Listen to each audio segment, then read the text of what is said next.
আসসালামু আলাইকুম। আশা করি তোমরা সবাই সকলে ভালো আছো, সুস্থ আছো। তো আজকে আমরা যে ম্যাথটা করব সেই ম্যাথটা হচ্ছে নিউরনে অনুরণ এই বইটার একটা সহজ একটা ম্যাথ। তো চলো শুরু করি। ম্যাথটা কিছুটা এরকম যে ম্যাথটার নাম একটা ইন্টারেস্টিং নাম ছিল। ম্যাথটার নাম ছিল শ্রীভাঙন যোগ।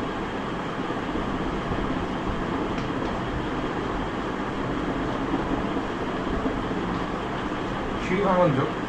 তো ম্যাথটা ছিল এরকম 1 divided by x plus 1 divided by x plus 1 divided by x plus 1 divided by x plus 1 divided by x plus dot dot dot.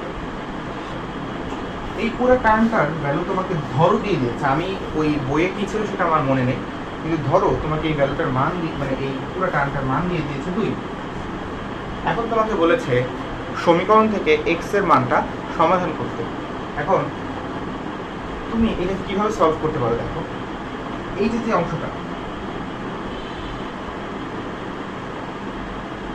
এই যে অংশটা, এটা বারবার কিন্তু রিপিট হচ্ছে, ঠিক আছে? তো এই দিক থেকে অংশটা বারবার রিপিট হয়েই চলেছে। এখন তুমি যদি এই পুরো টার্মটার ভ্যালু এইটাকে চেপে রেখে এরপরে চিন্তা করো, মানে তুমি যদি এই অংশটাকে ঢেকে রাখো, তাহলে দেখো 1 divided by x plus 1 by x plus 1 by x plus 1 by x plus 1 এরকম একটা মানে একটা প্যাটার্ন তুমি লক্ষ্য করো, ঠিক আছে? এখন যদি তুমি হাতটা সরাও, তাহলে কিন্তু খুব বেশি চেঞ্জ দেখতে পাচ্ছ না, একদম একটা সেম স্মুথ প্যাটার্নে কিন্তু চলতেছে, ঠিক আছে? তো আমি কি করলাম, আমি এখানে হাত দিয়ে ধরলাম আর বললাম যে আমি এতটুকু ছিল না, আমার ম্যাথ আমার এতটুকু। তো এই পুরোটার যে সামেশনটা, এই পুরো অংশের যে সামেশনটা, সেটা 2 ছিল না। তাহলে আমি ধরে নিই যে আমার এই পুরো অংশের যে সামেশন সেটা হচ্ছে 2। তাহলে 1 ডিভাইডেড বাই x প্লাস 2, তাই না?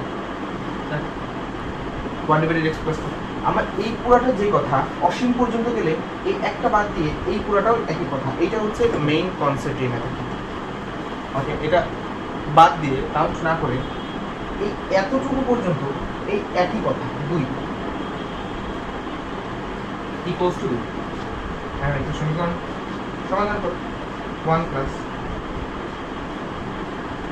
x। So, thank you everyone.